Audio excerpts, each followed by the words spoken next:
بیوی کا طلاق لینے کا مطالبہ۔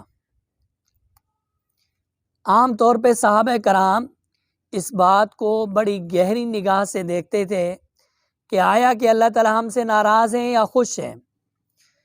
اگر ان کو کوئی فاقہ پیش آتا، کوئی تکلیف میں مبتلا ہوتے، کوئی غم پیش آتا، کوئی غم لاحق ہوتا، تو وہ یہ سمجھ جاتے کہ اللہ تعالیٰ ہم سے خوش ہیں، اس لیے کہ اللہ رب العزت اپنے چاہنے والوں کو یہ نعمتیں عطا کرتے ہیں۔ ایک صحابیہ کا واقعہ ہے کہ رات کا کچھ پہر تھا، وہ لیٹی ہوئی تھی، ان کے شوہر نے کہا کہ مجھے پانی پلا دو۔ وہ پانی لینے کے لیے جب تک گئیں اور پیالے میں پانی لے کر آئیں تو ان کے شوہر کو نیند آ چکی تھی۔ وہ اس کے اس انتظار میں ساری رات کھڑی رہیں۔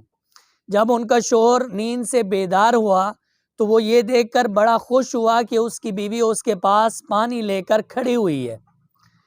تو جب اس نے یہ پوچھا کہ تم ساری رات کھڑی رہی میرے اس پانی کی خاطر؟ اس نے کہا جی ہاں۔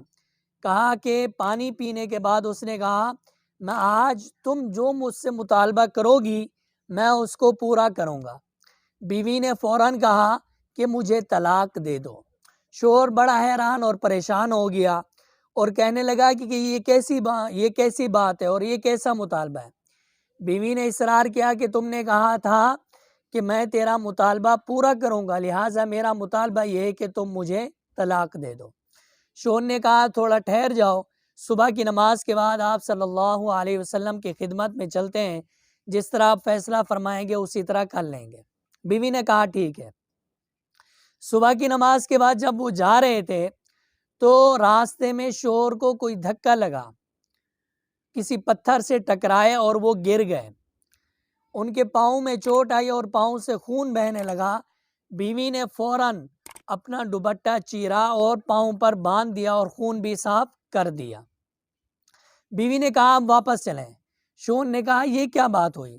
پہلے تم نے طلاق کا مطالبہ کیا، اب تم طلاق کا مطالبہ چھوڑ کے اب تم کہہ رہی ہو کہ واپس چلیں، آخر ماجرا کیا ہے؟ بیوی نے کہا آپ گھر چلیں، میں آپ کو سارا قصہ بتاتی ہوں۔ اس کے بعد ایسا ہوا کہ جب بیوی گھر چلی گئی تو بیوی نے کہا میں نے آپ سے یہ حدیث سنی تھی جس کا مفہوم ہے کہ اللہ تعالیٰ جس سے محبت کرتے ہیں اپنے پیاروں کو ہی ایسی ان کی طرف تکلیفیں دوڑتی ہیں جیسا کہ پانی اوپر والی جگہ سے نیچے کی طرف جاتا ہے۔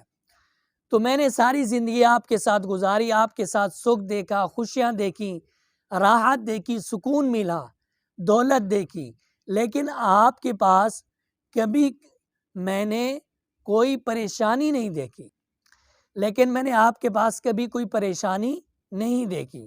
تو میں نے یہ خیال کیا کہ شاید آپ کے دل میں نفاق ہے جس کی وجہ سے اللہ تعالیٰ ہمیں کوئی پریشانی نہیں دے رہے۔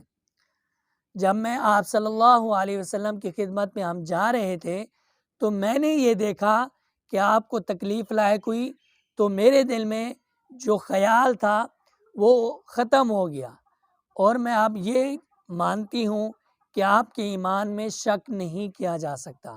اب میں آپ کی بیوی بن کر ساری زندگی خدمت کروں گی۔ میرے بہنوں اور میرے بھائیوں، یہ ہم سب مسلمانوں کے لیے یہ نصیحت آموز واقعہ ہے۔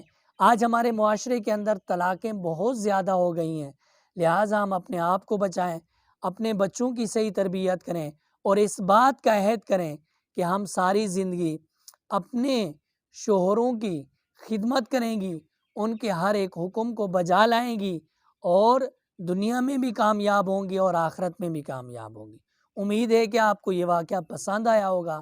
سپیچ محمد ایاز کو سبسکرائب کرنا نہ بھولیں اور اس کو اپنے دوستوں کے ساتھ ضرور شیئر کریں۔